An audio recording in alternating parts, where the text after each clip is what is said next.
Mikal Bridges, Spencer Dinwiddie, and the Brooklyn Nets accomplished what Kevin Durant and Kyrie Irving could not last season, avoiding the play-in game and securing a playoff berth. We break it all down coming up next. You are Locked On Nets, your daily Brooklyn Nets podcast. Part of the Locked On Podcast Network, your team every day.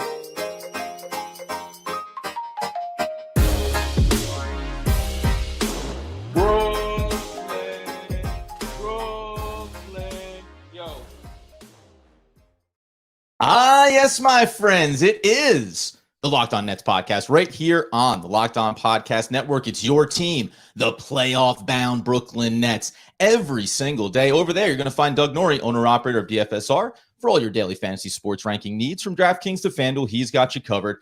I'm Adam Armbrecht, breaking down and oddly out of breath the New York Football Giants on the One Giant podcast and your New Jersey Devils on the Devils Puck Luck podcast. We thank you for making us your first listen of the day. We're free on all those great platforms. And tell you, today's episode is brought to you by FanDuel Sportsbook, official sportsbook of Locked On. Make every moment more. Visit FanDuel.com/LockedOn today to get started. And Doug, the celebration begins as the Brooklyn Nets do check a box that they very clearly wanted to in the post-trade era for this roster, securing a playoff spot, avoiding the play-in game. Do we cheer for 6 seeds? Yeah, we cheer for 6 seeds. Of course. Pretty hard, Getting into the play. Come on, baby. After sweating out the play-in game last year, nice subtle dig at KD and Kyrie in the open, by the way. Appreciated that one. After sweating down the play-in game from last year and having to go all the way there on it and not being totally sure, even though it's kind of one of those sort of foregone conclusions, but with the Nets, nothing is a foregone conclusion. So you really have to wait till that final buzzer and whistle sounds to make sure that you can feel really good about it. Yeah, this is what you wanted, man. And as we'll talk about, setting yourself up for whatever's going to happen here. Like, have some rest. They're going to go into a game on Sunday, which is not going to really mean anything. And that's fine. Like, we wanted to close this thing out. We knew we were going to come here Friday night after it was clinched, and we wanted to be here, and this is what they got. We chose the same path that the Nets have wanted. They wanted the 6 seed. We wanted it too, and it's cool. Like, this, let's go. Yeah. Listen, 5 out of their last 6 games, the Brooklyn Nets have now won. You know, we talked about some of those games going back to the multiple matchups with Cleveland and getting blown out and losing some close games. But I think, you know, at the high level, we said after the trade, everything that the Nets did, from how they set their starting lineups, right? The players that have gotten minutes, even some ones that have frustrated us, it was all about not bailing out on this season and not bailing out on wanting to make the playoffs for a number of different reasons. And this is, as we mentioned in the last episode, they were going for their 5th consecutive season making the NBA playoffs. You had the stat, Doug. That is the 4th longest streak in NBA currently going. Yeah, it's tied for the 4th longest. Celtics are number 1 at 8. Bucks are a second at 6. Jazz were at 6, but they're not going to make the playoffs this year. And then the Sixers are 3rd, and then the Nets are 5th. They're going to be tied with the Nuggets for 5 overall, which is funny too, because when you think about those other teams that are in that list, Celtics, Bucks, the Sixers and the Nuggets, those are the 4 best teams probably in the NBA. I mean, in terms of record wise, they're right there. Yeah. And then, depending where you're going to put the Suns, where you put the Warriors going into the playoffs, this playoff picture is a little funnier than usual, but still, I mean, like, it's an impressive thing. Like, the Nets have wanted to make the playoffs, even in years where it didn't necessarily seem like they were going to. These playoff series predate the Kyrie and KD eras, right? Mm-hmm. Like, these were years that those guys weren't included. Like, it's the Sixer year and the bubble year, and so there's other stuff going on here, and it's an accomplishment. Like, these lists aren't long. Like when you look at these most playoff lists, it gets down to 3 like really fast, and by the time you hit the 10th overall team, it's like 1. They've done 1 in a row. These teams are just in and out of the playoffs like all the time. So to make it 5 years in a row, it is impressive. Yeah, and one more season, if they were to do it next year, that's down the road. That would tie a franchise record in terms of consecutive seasons. And, you mentioned all the teams that you mentioned there in terms of who have had the longer streak ahead of Brooklyn. None of them have had the type of tumultuous run that Brooklyn has had over these last 5 seasons and still being able to make the playoffs. And I do think maybe in some ways, like, it does contextualize, or it should contextualize for fans especially. Like, yeah, It's been insane. No, that era of Kevin Durant and Kyrie Irving and James Harden did not go according to plan. And also, somehow this franchise has managed to not be, frankly, the Orlando Magic, right? The OKC, who seems to maybe be starting to think about turning a corner. But guess what? They're all still looking at the lottery, right? They're all still staring down this abyss of drafting young players and hoping on it. So it does feel a little bit like tonight, clinching that official 6 seed, it does feel like the culmination of saying, no matter what, even when it doesn't go according to plan, we are still an organization that can navigate those uncertainties and still be, I don't know, like you can be excited to root for them. Like, I think this is great. I know the 6 seed and this roster, it's not sexy, and we'll talk about taking on the Sixers and what that's going to look like, but this matters to me because you said it before. I'd much rather be a team that competes and makes the playoffs every year and is going to have a hard time in the first round getting out of it than be the other version, always in the lottery, always winning 15, 20 games a year, and really being a hard watch over an 82-game season. Yeah, like you don't want to be, there's kind of a bunch of different organizations you can be. You can be like front running with championship stuff. You usually have to have the very best guys to be able to do that. You can be perpetual lottery. Even those kind of teams fall into different categories. Like I would put OKC and Charlotte in different categories when it comes to these teams. And then you can be sort of like a middling every year, sort of in and around the play-in, but no clear path for the future. I put like the Wizards and in that kind of situation, right? Like it's like unclear about what really the goals are. The Nets, they've dealt with some externalities and like other pieces that have been different, right? This is like the 4th different iteration of this team over this 5-year playoff run. These have been all different teams that have basically gone. This is like not the same core of players, right? Because like you look at this is not the same core of dudes going to the playoffs every year. But what's a little different around this team, at least this year, is that unlike, let's say, the D'Lo year, right? Like the year they played the Sixers, where it was like a little unclear what the future held. It's like the draft picks are still weird, and like we're not really sure now. And then with KD and Kyrie, it's like, hey, they'll look for championships, and you're kind of disappointed with anything less than that, right? So it's like that's like that iteration. Now it's like, yeah, they're not going to win the championship this year. They're going to the playoffs. They got a bunch of picks back. They got a young potential superstar here in Bridges. Like this is a different vibe now around this. Yeah. Are they going to be able to beat the Sixers? I probably no, but like the point is the future begins to look brighter. So this version of this team going to the playoffs is like, hey, let's cause a little chaos, make it a little difficult, have fun. And that's a cool version of a team to root for. And that's why I'm like totally here for it.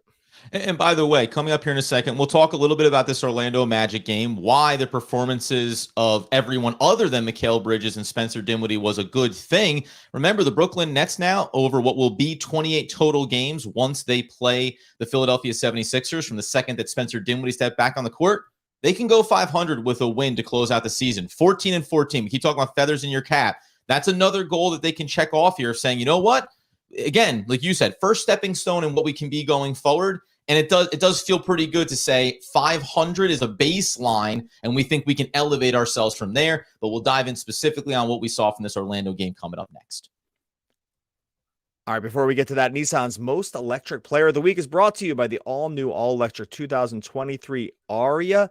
This one is easy, and actually I'm going to go against the grain here. Nissan, it's not going to be one electric player of the week. It's going to be 2 electric players of the week. That's going to be Mikal Bridges and Spencer Dinwiddie. These guys have stepped up, taken the mantle. Bridges, become one of the better scorers in the entire league. Dinwiddie leading the league in assists basically over the last month.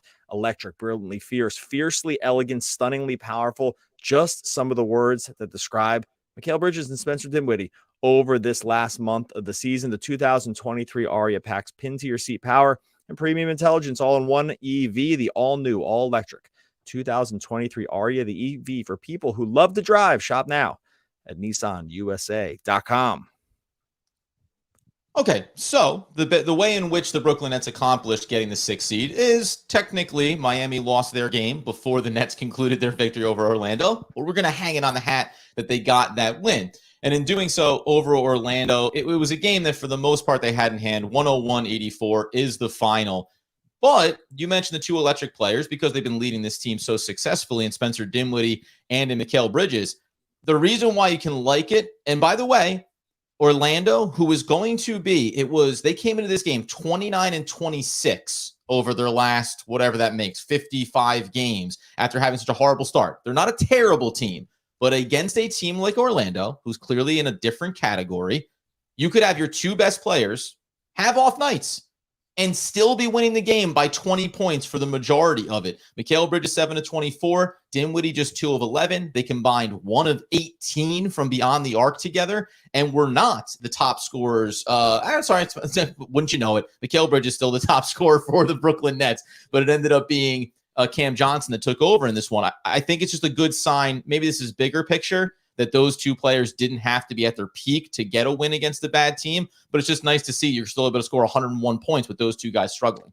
Yeah, look, if you knew that Bridges shot 7 for 24 and 1 for 12 from 3, and Dinwiddie was 2 for 11 from the field and 0 for 6 from 3, you'd be like, well, the Nets lost, right? Like, there's no way, there's no chance you would think those two lines, from what they need from these two guys, right? Like, they need these guys basically every possession. Like there's essentially the way this team is run now is that if those guys are having bad games like this, even one of them having a bad game makes it incredibly difficult for the Nets to basically even just function. They just don't have enough baseline talent to really be able to withstand it. To have both of them have bad games and to still win, look, the defensive effort was good. Obviously, this is an undermanned Magic team who was out without Paolo, and without Wendell Carter Jr. So they're playing without some of their guys here, but not all of them. But regardless, if you just heard those two games with the lines, there's no right. What would be the chances you thought the Nets won if you knew any chance? You'd be like, no, they got smoked probably, and I actually wouldn't even care who was on the other side of the court. Yeah. Especially when you're talking about 35 combined shot attempts between those two players, right? And it is the perimeter shooting is what you think would be the killer, and it's actually what makes it stand out that when you look over, and we'll talk about Nicholas Claxton and his 15 rebound performance in here too. But Spencer Dinwiddie, man, I crunched the numbers on this. If I'm doing my math correctly, he now has 236 assists since joining the Brooklyn Nets. And I went back and looked over the last decade of the NBA. He'd be a top 5 assist man over a full season with the way he's performed for the Brooklyn Nets. 14 assists in this game. And this is, again, I think I'll label that one area for him. Obviously, facilitator, becoming a different version of himself with Brooklyn. And then for Mikal, still got to the line 9 times, knocked down 7 free throw attempts. So this is the other side of both of their games. You can still impact the game at a high level, even if your shot isn't falling. And that becomes dependent on a guy like, I guess, you want to, but this is so funny too, man. I don't even know how they pulled this off. It's a lot of Nick Claxton work, really. Because I look at everyone else's 3-point numbers and went, well, nobody else was doing it either. Okay, so this is actually what I mean, because when you look at it, it's actually more about a defensive effort, because the secret here is that Orlando only put up 84 points. It wasn't like the Nets got away by just running hot from everybody else on the court. It was more that Orlando, in this version of what they brought out into the court, just couldn't score at all. I mean, 84 points is just nothing. So the defensive effort here, and just what the Magic were bringing on their own offensive end, was completely subpar, which is how you are able to withstand really just basically rough shooting nights from everybody. Yeah, Seth Curry got a couple here, and it actually ended up being some pretty big shots. Got to a couple of these and 1 threes too, which he draws more than anybody else in the league. It's unbelievable. It's per minute, definitely. But in general, though, it's outside of Cam Johnson, it's hard to really look at what happened, because really the story was the 84 points from Orlando. But I still think that on a high level for this team, being able to function and still find ways to victory without those two guys is sort of important, right? Yeah. It is sort of important for them to be able to do that, to see that, hey, it can happen. Sure, the playoffs are going to be a totally different animal. The Sixers are a totally different thing. It's going to be really, really difficult. But just on a high level team piece, we really hadn't seen this version of what happened with the Nets. We have not seen many games where these guys struggled. Sometimes these guys would have good games and they lose because there's a drop off in talent. So to be able to withstand bad games, it's hard to quantify why exactly I like it, but I just like it, right? I like that they're able to pull off this kind of win, knowing that you just don't have to have these two dudes doing every single thing for you. Yeah, I think to me, like you said, we're kind of being centric around this season and getting to the postseason here, but you mentioned high level. It means that next year, if you look across the league and you say, tell me the teams that are going to be below 500 on the year. Well, that means the Nets can go out and beat them on their defensive acumen, right? Like they can go and anchor themselves on that and then get some timely performances. And you'd think more often than not, Mikal Bridges, Spencer Dinwiddie are going to have good games for you on the offensive end, or Cam Johnson, Royce O'Neal, these other players are going to be able to step up. So I get exactly why you're excited about it, because you don't have to feel like it's an all or nothing situation. And the one big feather in their cap in this game was as I mentioned, Nicholas Claxton, 6 of 9 from the field in his 34 minutes, a double-double, 15 rebounds, 14 points, gives you the 2 steals, the block, had a couple of assists to go along with it. You do need to be able to, against a shorthanded Magic team, a team that you should have plus matchups against, say, yeah, okay, we'll take the easy 2 points on the inside, right? Especially when you see, like I will say, the volume of 3-pointers the Nets were willing to continue to put up did start to become alarming at a certain point, but it did kind of feel like you knew you could comfortably go to this well. And it's probably a rare occasion when you can clinch a playoff berth at home, giving up only 84 points. They only gave up 23 at most against Orlando in any one individual quarter here, but the Nets also had a 20-point third quarter and still came out winning this game by 17 in the end. So all those things matter. Again, the biggest takeaway is you got the win, and it seemed like this is at least a confidence boost for everybody other than your 2 key players, who you assume are going to play to form more often than not. Yeah, and I think, look, you could see the clear frustration on Mikal tonight. Like he knew he was more aware than anybody that he was having a bad game. Go ahead, yeah. Can I just say, so when he exits the game, he goes over and he does the head shake. He's just like, dude. And Ian Eagle said on the broadcast, hey, you want that, because now there's a level of expectation that anything below that is unacceptable. But he sits down on the bench, and Cam Thomas is there. And Cam, like, he's there. And I'm not knocking Cam at all, but he just sits there and kind of watches Mikal be frustrated and just slowly looks back at the court. Like, no comment, no pat on the back, no touch, just seems like you're having a time, guy. By the way, I'm Cam Thomas. I have some of those experiences myself around other issues getting on the court here. Yeah, it was definitely a funny vibe. But again, like from a superstar or a budding superstar, wherever you want to put Mikal in the hierarchy he's here budding, of the NBA, just over the overall NBA hierarchy. That's something we'll talk about in the off season, about where exactly he sits. It's kind of tough a little bit. It's a little hard to know exactly when you actually start staring at the list. Like, it's all so new with him, right? Like this is a totally new thing. I know it's starting to feel in Nets world like this is just what we've come to expect, right? Like a high scoring, high efficiency guy. This guy's basically been doing it for like 20 minutes here. It's like, it's really just started, right, for him. So, but it's cool to actually, it's cool to actually have a guy that's so good that you notice the bad game and you're like, oh, this is because it just means he's entered a different level, right? Yes. Like you've just entered a different level of in sort of the NBA stratosphere when these games are noticeable and you notice them for yourself, and it's not going to like impact how much you play, and it's not going to impact your standing. It's just like a bad game, but the expectations on you are so high. And that's just, I think that's a cool thing to have happen here. So I think like most of the stories here, while again, these guys aren't going to put these games on their resume in terms of like best performances ever, obviously, it's just a situation where the whole feel of the team feels a little bit different. And I think that's a really, really positive thing. Coming up here in a second, we'll discuss now having clinched their playoff position. They'll take on the Philadelphia 76ers. What does it mean for the last game of the season? And a slightly long layoff with the play-in tournament to unfold before the Nets officially enter playoff basketball. All right, before we talk about that, the NBA playoffs are almost here. It's the perfect time to download FanDuel, America's #1 sportsbook. New customers are going to get a no-sweat first bet up to $1,000. That's bonus bets back if your first bet doesn't win. Just download the FanDuel Sportsbook app. Safe, secure, super easy to use. You can bet on everything from the money line, the point scorers, the threes drained. I was looking at it tonight. Had a bunch of little things going in here. Mikal Bridges over 2.5 threes. That one did not get there. It's okay. I can't even be mad about it when you get this kind of result. They do not have, as we're recording this Friday night, they have not posted the line for the Brooklyn Sixers series. I'm thinking that's going to be something like Sixers minus 700 or something like that. It's okay. We're going to be okay with that. We're going to play a little upset over there, over on the FanDuel Sportsbook app. Right now, you can claim you can claim $1,000 in bonus bets when you go to FanDuel.com/lockedon. I got too excited about betting on the Nets here in the series. FanDuel.com/lockedon to learn more. Grab that no sweat first bet. Make every moment more with FanDuel, an official sports betting partner of the NBA. Okay, so the Brooklyn Nets are in. They are the 6th seed. They will play the Philadelphia 76ers. But I think there is something interesting here around the last game of the season, which will be against Philadelphia, which doesn't matter for anybody. And then the play-in tournament, which will go from the 11th to the 14th. So we're recording this Friday night, the 7th. The question I'll pose it to you is, how do you approach this last game of the season? Because in theory, you look at it as, hey, we're in, nothing to worry about here.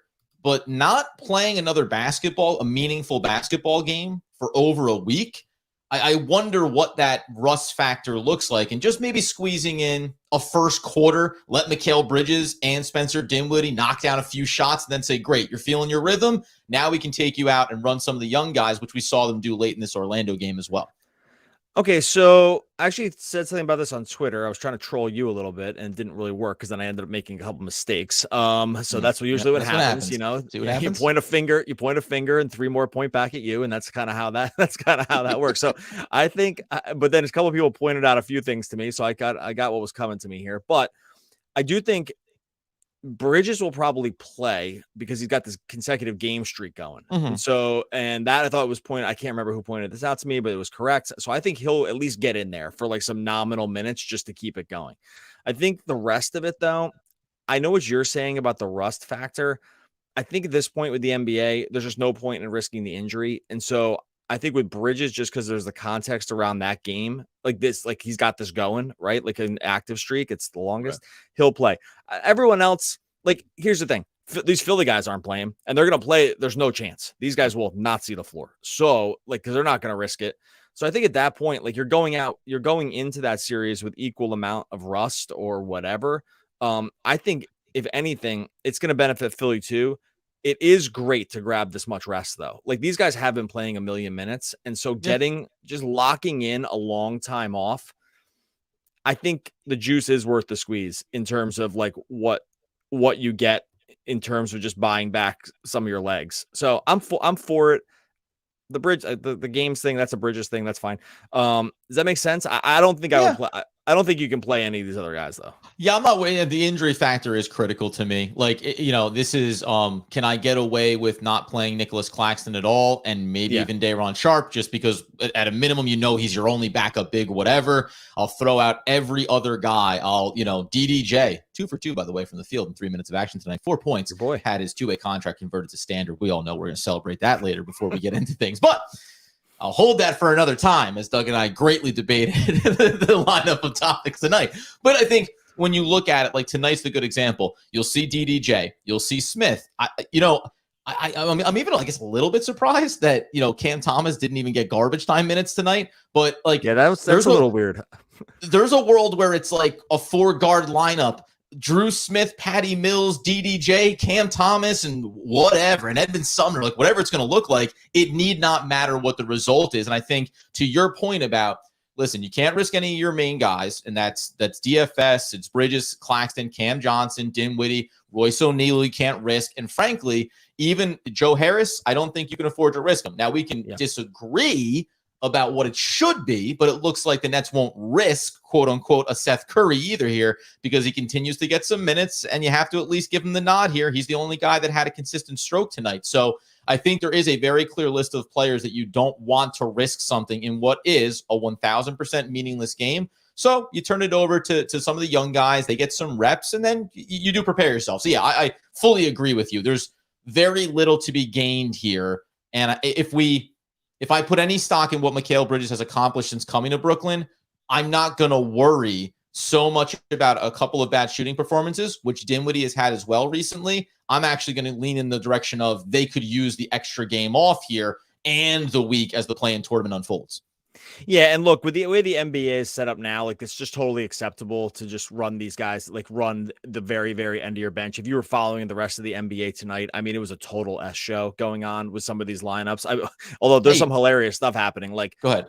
The Philly bench is beating an Atlanta team that was really trying to win. That they started like Shake Milton and Jaden Springer. Like the Bucks started Lindell Wigington. I can't even look. I follow these guys these teams as much as anybody. Like some of the guys that got to play tonight in the NBA are legit guys that you have to be so dialed in to even heard of the names. My point is here, and these are like around like fine teams, like the Bucks are going to the playoffs. They're sitting everybody. My point here is it's just acceptable in the current NBA landscape to do this, right? And the Nets are far from the worst. No matter who the Nets ran out here on Sunday, and it's not going to be really anybody. They're far from the worst offenders here, and so it's just funny sort of what's happened with the NBA around this. So yeah, I'm all for seeing these younger guys, and I think you are too. And by the way, Adam was joking before. One of the reasons I love doing the podcast with Adam is we're a lot of times interested in different things, right? Like that makes for good stuff. Like Adam and I are interested in different things. You would not want us to talk about the same things. And Adam, if this was he wants to do 30. He's not wrong, by the way, but he wants to do 30 minutes just straight on DDJ. And we had that's good. That's good. You know what?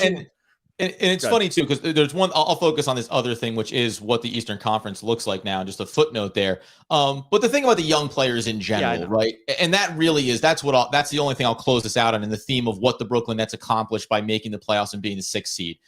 Whatever we say, it falls underneath the umbrella of culture, right? Yeah. I do think that that's the one symbolic thing they accomplish in this. You also see a guy like Day'Ron Sharpe that they continue to bring along now. You can contrast that with Cam Thomas and whatever's going on with him.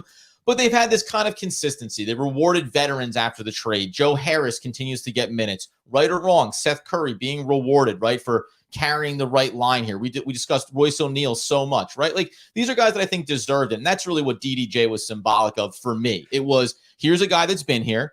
He had stints when guys were injured. He was up playing NBA games. And if you go look at his Long Island Nets stat lines, he's been leading that league and lighting it on fire. And I think that that's the symbolic thing of rewarding these guys for continuing to work and develop in the background, knowing he probably won't sniff the court at all unless something tragic happens in the playoffs.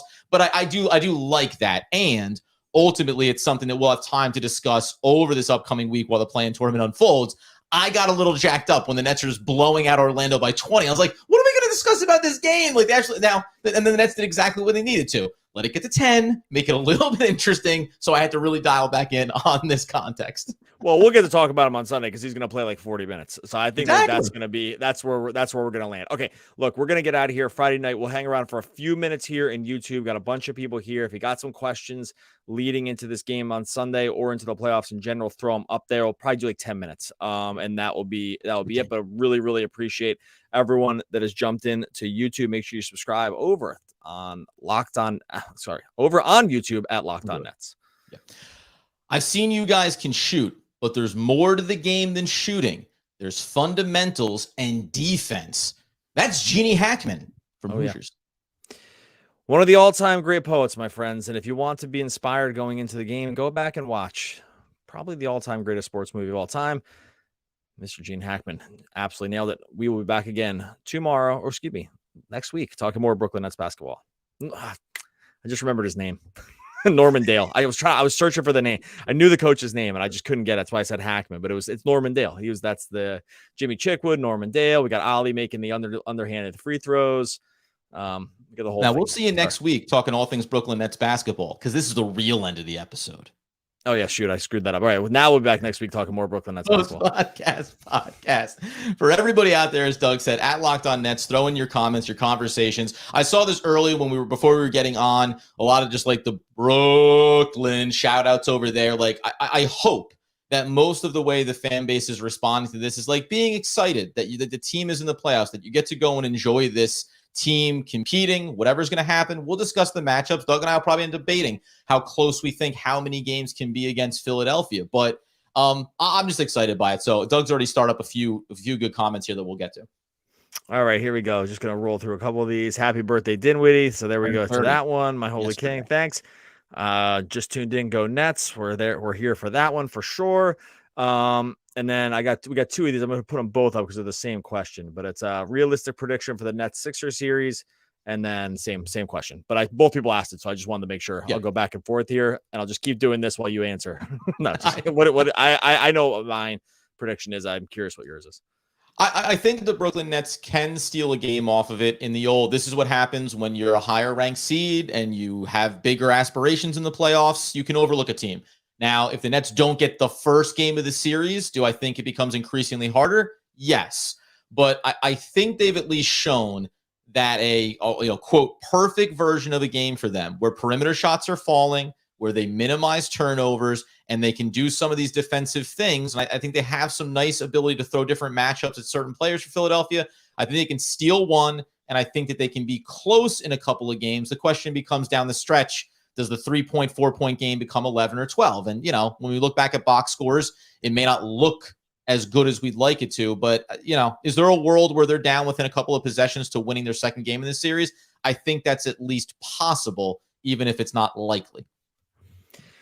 Yeah, if I had a gun to my head, I think they get swept. I do think there's a world where they can win a game. I think that they've shown that if they just absolutely bomb from three, like if we see just like if they're able to just get into something like a mini shootout here, like look, Philly's going to want to slow the pace down. We'll spend a lot of time next week talking about the series. So I'm not, but my quick thoughts are, if they can bomb from three for a game, I think they can do it. Like they are not strategically set up to pair up with Philly very well. Really, no one is. They don't have a great Embiid counter. I actually would love if Simmons was actually still playing. Like this would be a very good series for Simmons to play. I think I actually would feel a little different about the situation. Like if he was playing, because I actually think him being there actually I think would matter here for this specific team. But they're just Philly's really good. Like they'll have the two best players in the series. And just when you start from that vantage point, it's really tough. So my realistic expectation is they get swept. I would be ecstatic if they won a game. And I know that fans don't want to hear that, but I just can't. I can't help myself. I have to speak for my heart. You know what? You have to speak your truth, Doug. You have to speak your truth. Real quick, I want to mention something because someone, and I already lost it, but someone did mention that that right after the trade deadline, they did play Philly and it was a close game, right? If you remember, and I'm pretty sure the Nets had the last shot in this game to tie it and missed. And they were able to hold Philly to 101 points. It's a decent sample. Simmons did play in that game, by the way. 16 minutes was pretty good for him. It was only -1. I just think that Philly shot 26% in that game. Maxi's starting now. He was coming off the bench then. I just think that it's going to be more difficult. But look, there is a game out there, and the Nets played them strong, and that's good for the Nets. And I don't think they'll get dumpstered every game. I don't think that's going to be the case. I just think it's going to be really hard for them. Yeah, and as you said, I won't belabor it here too much, but we'll talk about different matchups, ways I think they can frustrate Philly sometimes, and if those things go the right way, then again, it just comes down to being in it in the last 3-4 minutes of the game. Be in it. Be in a world where, and I'll be honest with you, we've talked about why in the world is Seth Curry playing. I still stand true to that question, but if you're going to get into a playoff series, and you want to have a chance to win, and you need to be raining from the perimeter, Curry is still effectively your best option after Joe Harris in terms of consistent ability to do that, right? We've seen guys in waves do it. Royce O'Neal is maybe closer to that category now. At a minimum, Royce has shown himself to be incredibly clutch in end of halves and end of fourth quarters when it comes to those perimeter looks.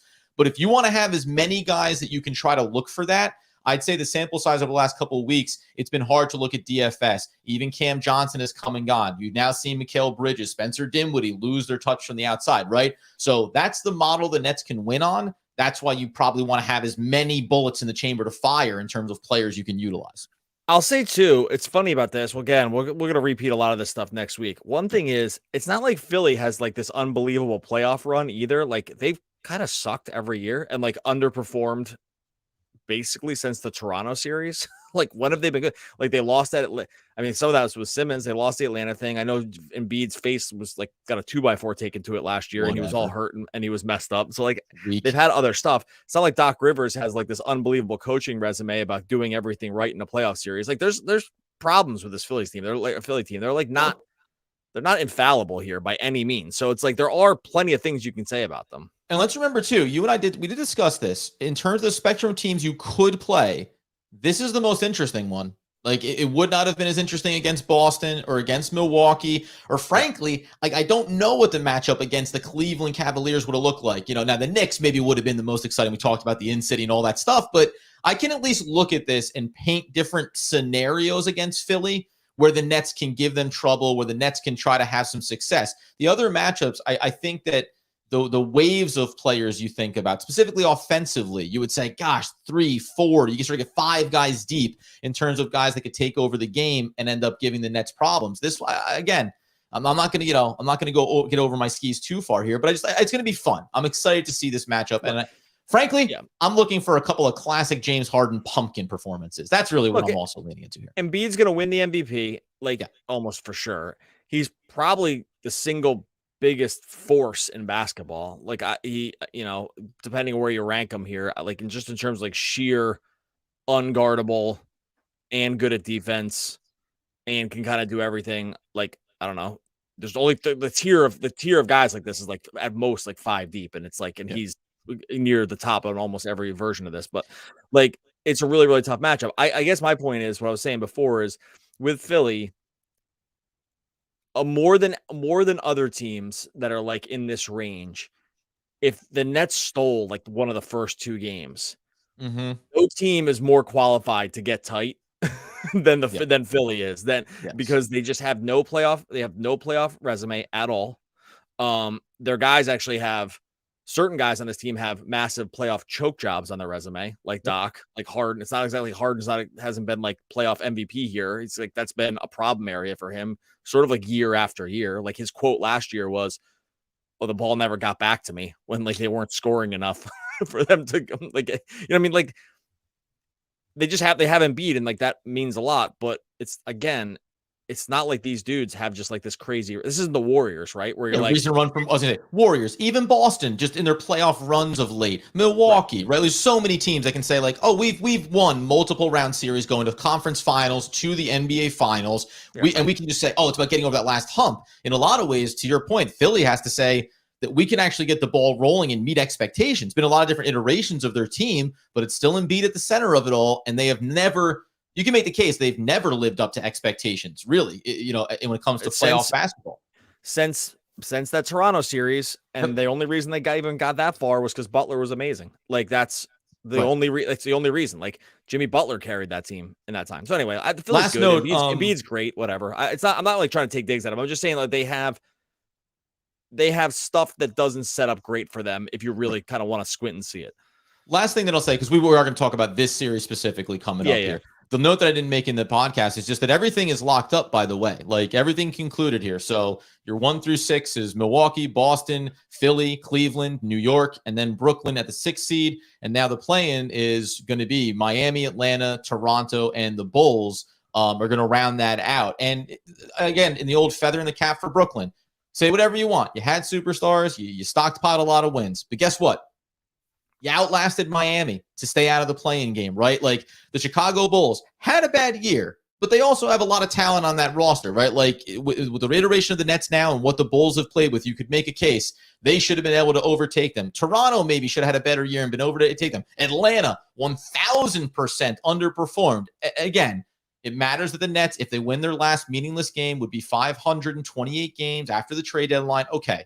But you outlasted these other teams. And I'll at least make the case that if the Nets had been in the play-in tournament, there wouldn't have been a single one of those teams that I would have said the Nets can't go beat, or they can't go win 2 of those games if that's what the case was going to be for them to get there. So I think that matters too. The Nets are, in my opinion, the 6th best team in the Eastern Conference. They earned that, even taking away what happened pre-trade with Kevin Durant and Kyrie. It's interesting. I guess that, it's funny that you say it that way. I guess I haven't really thought about. I've been more pessimistic about this team maybe than other people. It's not pessimism. It's just my own version of realism. I never thought about ranking where these teams actually rank. I guess what I was trying to think where the odds would be. They would be underdogs. Sure. In a lot of these games, but could they beat the Hawks? Yeah, definitely. The Raptors. I mean, sure. Yeah, they can beat all these teams. Yes. This version of the Nets can beat all these teams. I think played it out over 100 series or whatever. I think they probably would they not make the playoffs more than they would, but I'll say this. Okay. This team is way better than I thought they would be at the trade deadline.